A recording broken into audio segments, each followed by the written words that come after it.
មនុស្សមានក្តីស្រមៃហើយពេលខ្លះក៏ចេះបាក់ទឹកចិត្តសង្ស័យសមត្ថភាពខ្លួនឯងនិងភ័យខ្លាចក្នុងការដើរទៅរកក្តីស្រមៃដូចគ្នាដូច្នេះដើម្បីផ្ដល់ជាកម្លាំងចិត្តនិងក្តីសង្ឃឹមក្នុងការឈោងចាប់ក្តីស្រមៃសាជាថ្មីឃ្លាខាងក្រោមនេះនឹងជួយអ្នកនៅពេលអ្នកសម្រេចចិត្តបោះបង់ក្តីស្រមៃខ្លួនឯងចោលដោយសារពាក្យសម្ដីអ្នកដទៃនិងដោយសារភាពភ័យខ្លាចនោះអ្នកនឹងក្លាយជាឃាតករដែលសម្លាប់ក្តីស្រមៃខ្លួនឯងពីព្រោះទោះបីជាបុគ្គលជោគជ័យយ៉ាងណាក៏ដោយក៏នៅតែមានអ្នករិះគន់ដូចគ្នាធ្វើអ្វីដែលខ្លួនស្រឡាញ់ទោះបីជាលំបាកខ្លាំងប៉ុណ្ណាក៏អ្នកមានហេតុផលដើម្បីក្រោកឈរម្ដងទៀតបានដែរក្នុងជីវិតមួយនេះអ្វីដែលយើងអាចធ្វើបានគឺយើងត្រូវប្រាកដចិត្តថាយើងបានធ្វើអ្វីដែលយើងស្រឡាញ់ដោយគ្មានពាក្យថាចាំស្អែក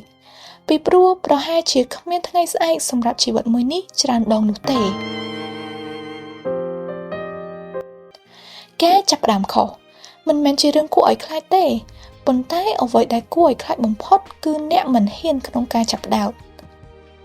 គុំបន្តឃុំខ្លួនឯងក្នុងអតីតកាលឲ្យសោះអ្នកត្រូវហ៊ានផ្ដល់ឱកាសឲ្យខ្លួនឯងសាជាថ្មីបើមិនអញ្ចឹងទេមនុស្សម្នាក់ដែលកំពុងតែបំផ្លាញអ្នកគឺជារូបអ្នកខ្លួនឯងផ្ទាល់អ្វីដែលអ្នកធ្វើមិនបានពេលនេះមិនប្រកាសថាអ្នកធ្វើមិនបានអស់មួយជីវិតនោះទេហើយអ្វីដែលអ្នកដទៃធ្វើទៅបរាជ័យក៏មិនមែនមានន័យថាអ្នកធ្វើមិនបាននោះដែរបើអ្នកកំពុងតែគ្មានគោលដៅជីវិតវង្វេងគោលដៅនិងស្ទាក់ស្ទើរក្នុងការឈោងចាប់គោលដៅជីវិតខ្លួនឯងសៀវភៅរបស់ OVL ទាំង6ចំណងជើងនេះគឺសម្រាប់អ្នកអាចធ្វើវិភាគទានឥឡូវនេះបានទេ